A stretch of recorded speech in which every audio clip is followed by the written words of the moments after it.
URC, folks, round number 12. I think I've caught up on exactly where we're at. Round 12, which was last week's games in South Africa, this week's games in Europe, and one game that was postponed. That's Cardiff and Zebre. And next week is week 10. 4 games on, I think, next week. So we just had 12, next is 10. I always get confused with the URC at the moment. There's been a lot of disruptions.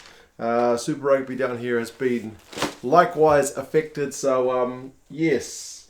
But yeah, a bunch of games. I managed to see 3 of these games in full and caught up on the highlights on the rest. We'll go through some of the stats, key events, where the teams are sitting in the standings at the moment, and you guys can let me know your thoughts.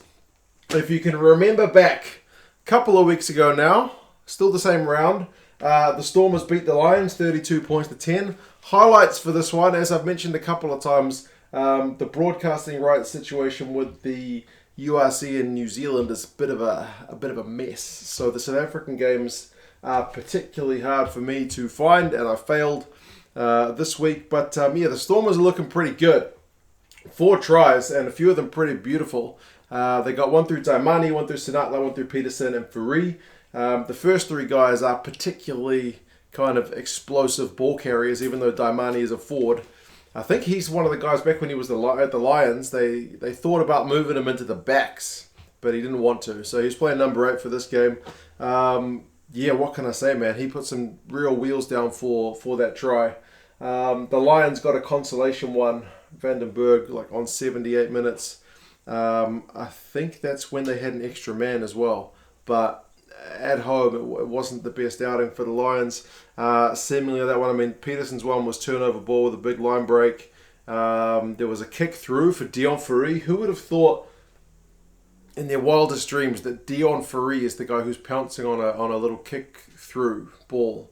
That is bizarre. But yeah, good to see him back in South Africa. How long has he been back in South Africa? I know he was in France for a long time. And he's not playing hooker anymore. He's playing in the loose forward. So, yeah, good win for the Stormers. They seem to be doing okay, despite the fact that like a lot of previous big-name Stormers guys have been signing with other teams, like Eben coming back to South Africa, but not to the Stormers. Must burn, I guess, a little bit. But, yeah, results on the board. 4 wins, 3 losses, and 2 draws in the URC. The Stormers are 8th. The Lions are 2 and 7, so they're in 14th. Not the best record for them. I mean, in this game, the Stormers had more possession, more territory, more run meters, doubled the clean breaks, 8-4. And it's interesting, like, I guess one of the differences between the summer games and the winter games, like, it's just the conditions, eh? Like, Stormers, Lions, clean breaks, 8-4 in favor of the Stormers. The Bulls and Sharks is 5-3. Whereas a lot of the games in pretty terrible conditions with like storms in the UK and other parts of Europe, like clean breaks in Glasgow Benetton, 1-0. Clean breaks in Ulster Dragons, 1-0. I mean, Munster Edinburgh is 5-2, but yeah, just that's the difference, eh? Hard tracks, dry ball, see some proper running rugby. So I mean, 577 to 457. That's the Stormers run meters first, Lions run meters second. It's a proper running game, even if it wasn't all that close. Seems like it was a pretty entertaining one. BULvSHA was playing 12, which is interesting, and he seemed to have a pretty good run from what I've seen in the highlights. 110 run meters, 2 clean breaks, 3 defenders beaten. Burger Ordendale had 10 from 10 tackles, went close to getting a try himself, but yeah, good win ultimately. Bonus point 1 for the Stormers. The other South African game was the Bulls and the Sharks. The only thing I had seen about this game prior to watching the highlights was that try through Lekanyo but it was also more affected by 2 red cards in this game. Mornay Steyn got one for a high tackle. How often have you ever thought like the one guy who's going to get a red card for a high tackle is Mornay Steyn? Seems unlikely, but it happened. So on 12 minutes, he gets red carded. And the fact that his boot was not available to kick conversions is maybe one of the biggest differences in this game, eh? Because the number of tries, it's even, but the goal kicking really separates the sides. Henko Fenter's first try with the big don't argue on Madosh Tamboy was the stuff of beauty pretty much immediately after the card as well. Mbonambi got one from Amor. Lekanyo Arms one though. I mean, you will have seen it on social media, even if you didn't watch this game. It's pretty much right after the Bulls have scored as well, so there's only time to restart the game. And it's clearly a planned move. Diaz Bonija looks at it's planned. He puts the ball in a pretty pinpoint kick, gathers it, grubbers it, regathers it, and scores. Like, it is bonkers stuff. I know some people have said Mapimpi was maybe offside for it, but like, please don't take that try away from us. Goodness gracious, like, that was just phenomenal stuff.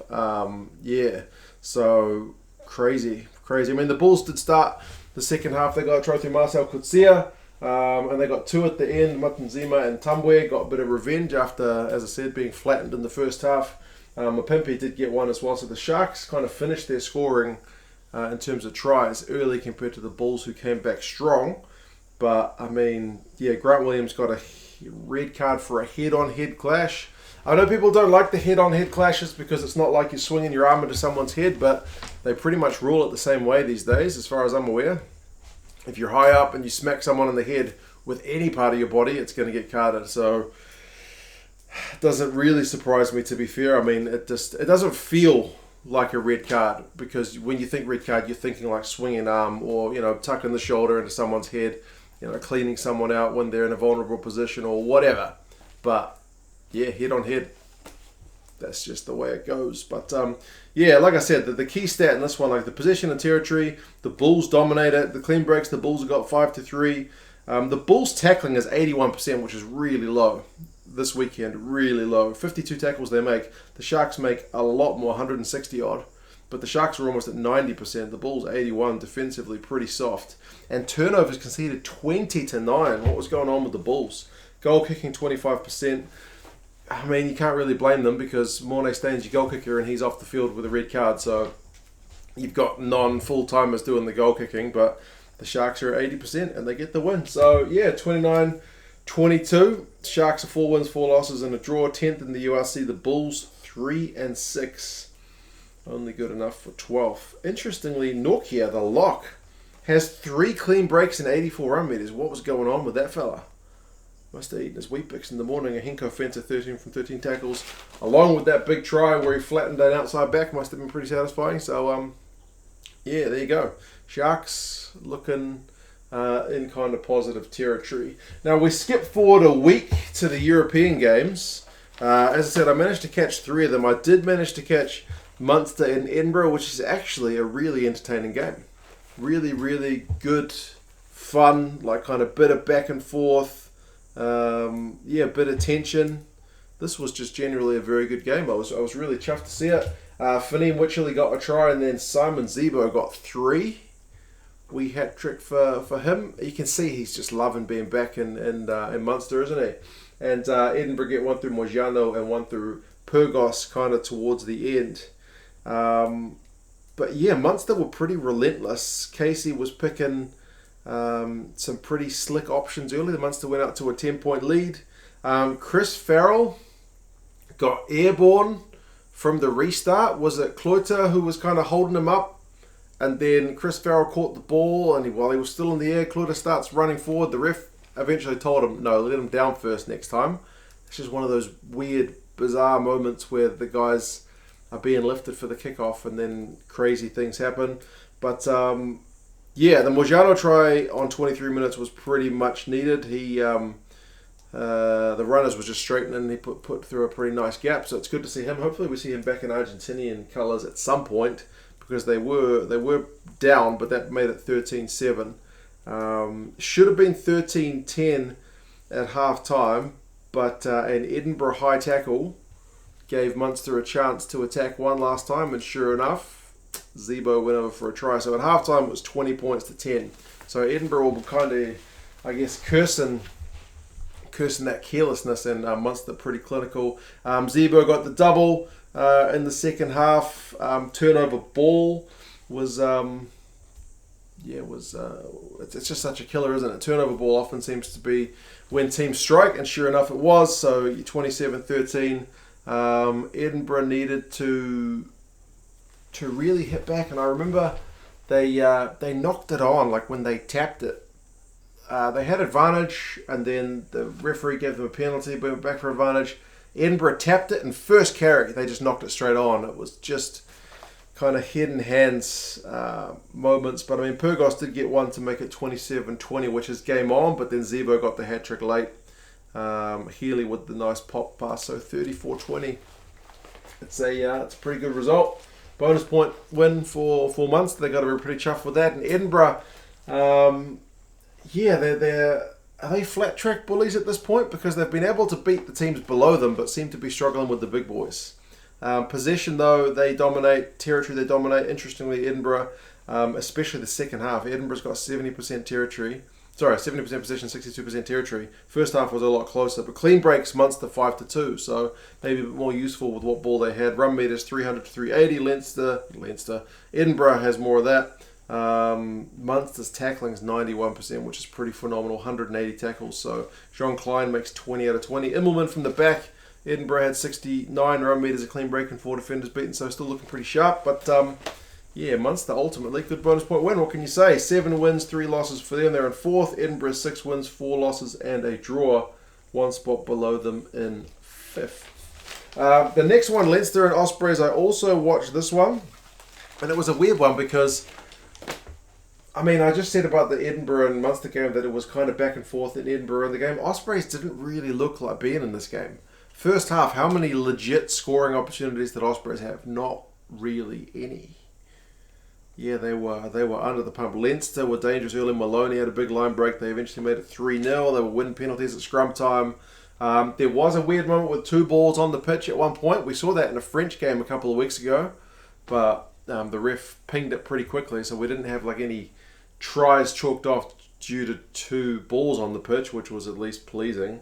Lama showed some wheels for the first try on 21 minutes. He is quick, and it's going to be hard for Andy Farrell picking whatever back 3 he picks for Ireland, because James Lowe also came back with a bit of a impact, didn't he? But the Ospreys' defence, to be fair, had been pretty good up until that point. I was worried the floodgates were going to open because it looked like they got a quick fire double when McGrath got one, but they chalked that one off for I think it was for a knock on. And then the penalties add up for Ospreys. They get yellow carded. Cian Healy goes over for 1. So, again, a little bit worried the floodgates are going to open. But, I mean, Ospreys' defence this year has been pretty solid. They haven't been scoring a heck of a lot of tries. But, yeah, it wasn't that they were defensively bad, Ospreys. Like, their defence was holding, for the most part, pretty well. I mean, you conceded 2 tries, but there was just nothing really doing going forward. Hadn't really fired any shots. Second half, interestingly, Ospreys didn't opt for a 3 because, I mean, you're down. You need to score a try. And they went for touch, which was pleasing. They went through 13 phases. Maybe starting to stretch the Leinster defence, but eventually they knock it on. And then Leinster just absolutely... it's reminiscent of the Crusaders down here in New Zealand, because a team will be knocking on the door all day, not break it down, and then as soon as they lose the ball, within a minute they're standing under their own sticks, and that's exactly what happened. I mean, it's pretty slick play. Cross kick to, I think it's O'Brien. O'Brien gives it to Lowe, who's on the inside. He's come on not long before, and he just steams down the left wing, and then he makes Luke Morgan look pretty sick with a step. It's phenomenal. It's a really, really pleasing try. You can't, even if you're an Ospreys fan, I think you can appreciate that one for what it was. 22-0.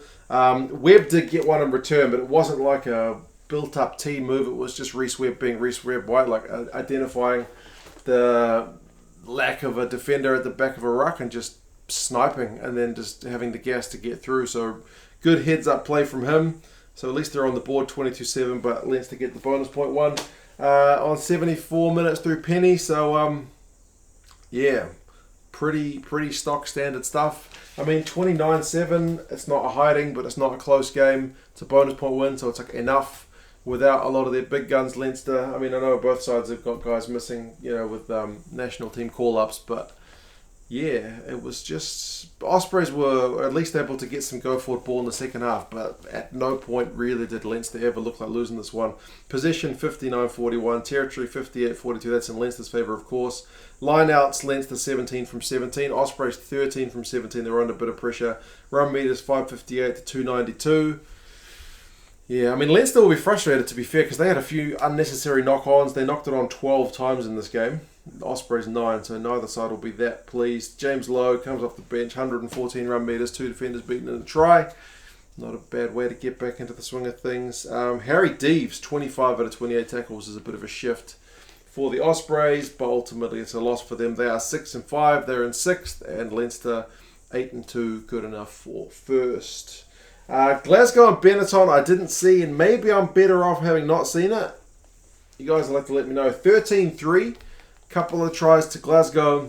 3 points early. I've seen the highlights. And then 3 points apiece after about 6 minutes, but that's the end of the scoring for Benetton. Remember, both these sides also depleted in terms of their numbers. The crowd in Glasgow seemed to be really getting behind the boys, which was pleasing. It's always really great to hear the crowd chanting like "We are Warriors" or whatever it is. They go through a bunch of phases, and Ollie Smith, he proves himself to be a bit of a unit, doesn't he?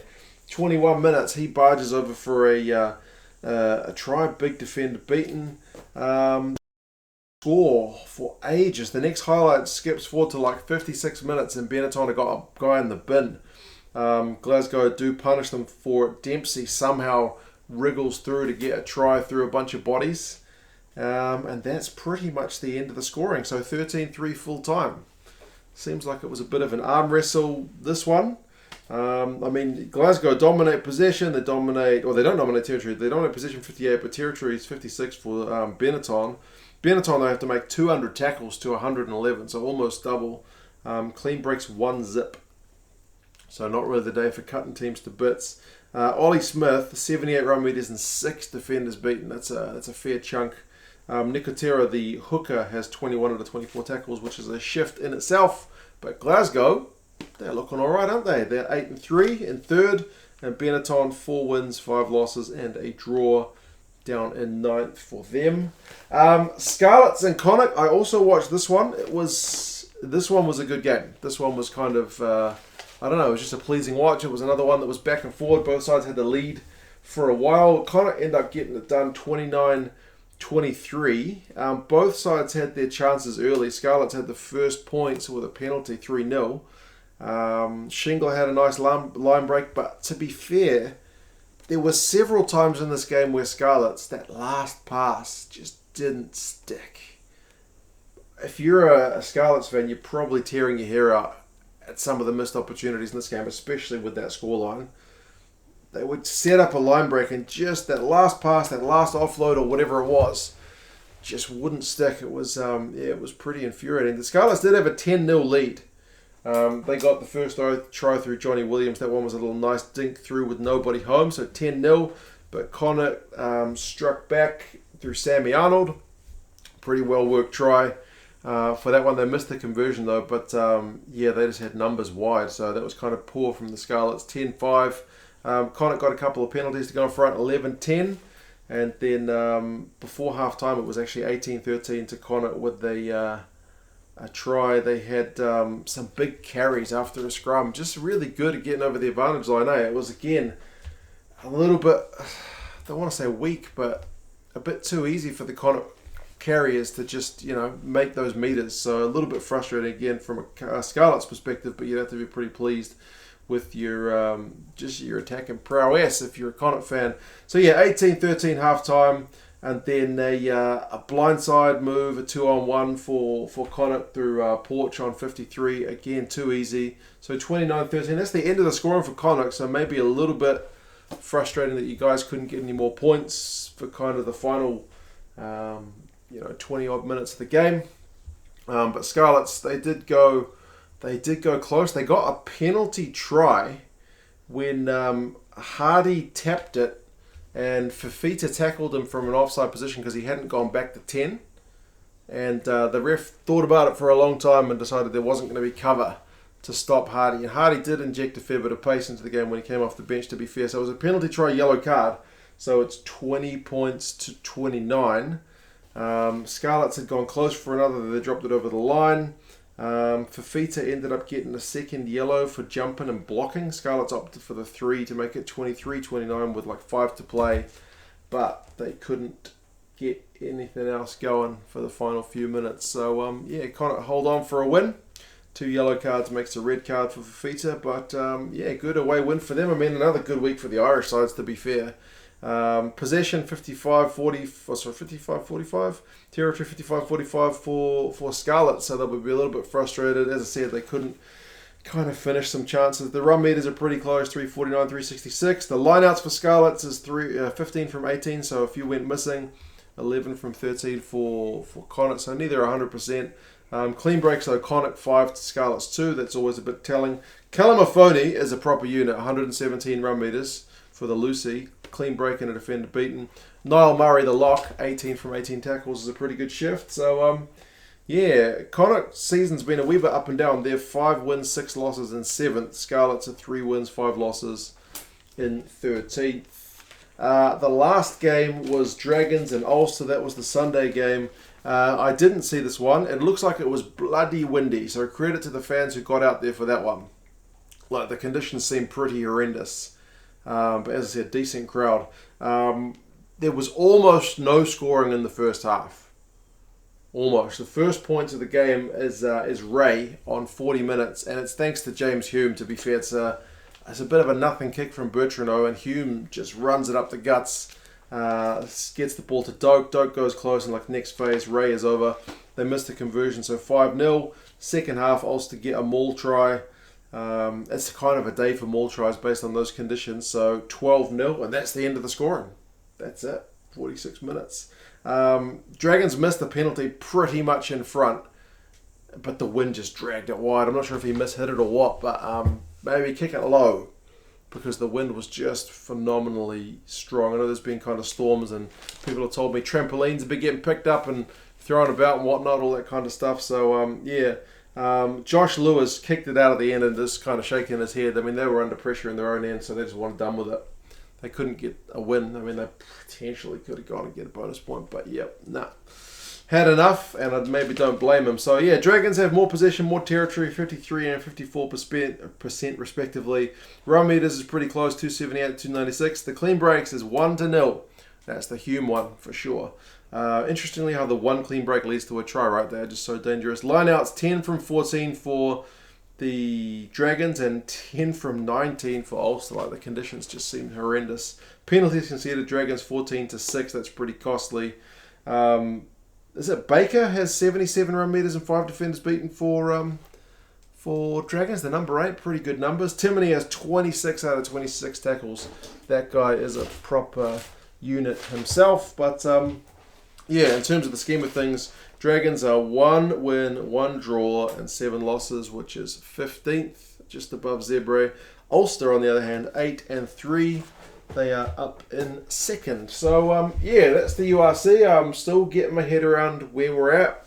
4 games coming up, I believe, as we head into a Six Nations weekend. Zebre Bulls, Leinster Lions, Connacht Stormers, and Benetton Sharks. So we have those South African European games back on the cards finally, which hopefully means I can actually see some South African games in full, because I've not been able to do that when they're only on the South African broadcaster. The European broadcasters don't seem to pick them up that I've seen, at least maybe not the free-to-air ones anyway. So there you go. You guys let me know your thoughts. How do you reckon the teams are going to go at the weekend? As I said, I haven't been doing the power rankings for the URC because it's kind of been all over the shop and too many teams have played different games, but we will continue on. And yeah, as always, you guys let me know your thoughts, and I'll talk to you guys again soon. See you later.